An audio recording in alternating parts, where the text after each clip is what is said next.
Here's something most people realize way too late. Your salary is designed to keep you functional, not free. You can make good money, even six figures, and still feel like you're one unexpected bill away from stress. And look, that's not always a you problem. A lot of it is structural, because the system doesn't reward effort the way people think it does. Here's the thing. Go look at any list of the world's richest people. You won't see hardest worker or most overtime. You'll see founders, investors, and people who own things. Not because they're magically smarter, because ownership pays differently than wages. And that's the trap, believing income equals wealth. It doesn't. Income is what you trade your time for. Wealth is what keeps working when you're not.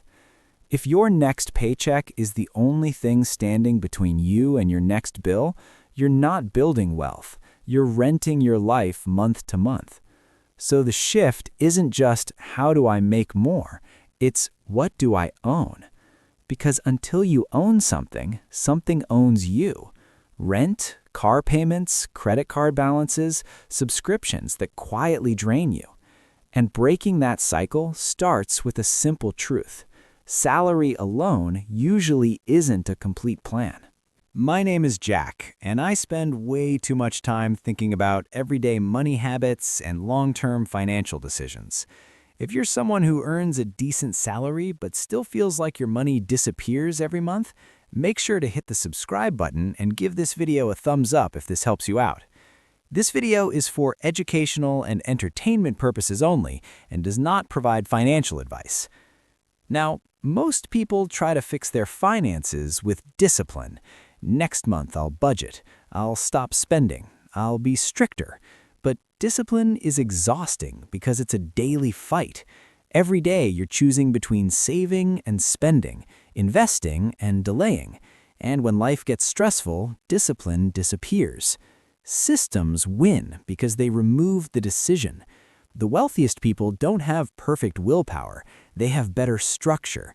That's why I like a simple framework called the 20-60-10-10 system.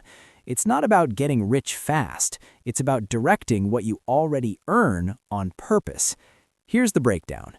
20% equals growth, investments, high-value skills and assets that build long-term progress. 10% equals stability, emergency savings, protection from life's surprises. 60% equals essentials, real needs, housing, food, transportation, utilities, insurance, minimum debt. 10% equals enjoyment, guilt-free spending so you don't burn out and quit the plan. This works whether you earn $2,000 a month or $10,000 a month. The structure stays, the numbers scale. Most people do the opposite. They spend first, then try to save what's left, and nothing is left, because spending expands to fill the space. So you flip it. Pay your future first. If you wait until the end of the month to invest, your lifestyle will beat you every time. The easiest fix is automation. Move money the day income hits.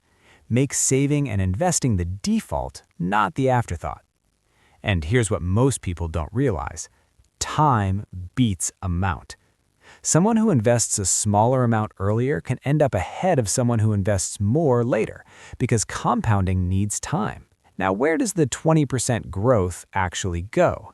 Not into chasing the perfect stock, not into trying to time the market. It's about building a simple risk ladder. Start with a stable savings bucket, then build broad exposure through index funds or ETFs.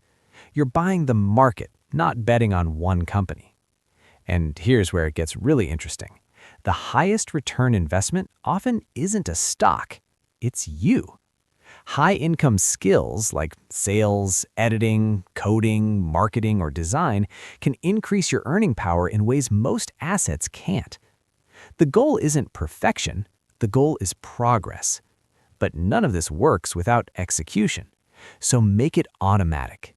Income arrives, money moves, investing happens. Now, the first 10%, stability, solves the problem most people actually have. Not a money problem, a buffer problem. One emergency shouldn't erase months of progress. And the 60% essentials rule, that's the lifestyle inflation shield.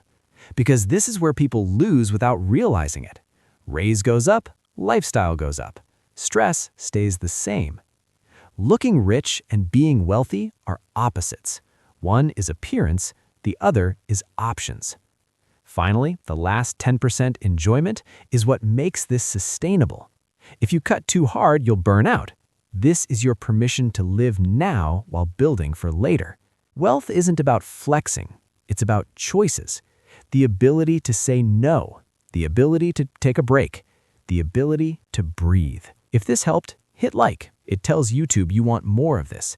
And subscribe for simple financial systems that actually work in real life. And let me know in the comments, which part is hardest for you? Growth, stability, or controlling essentials?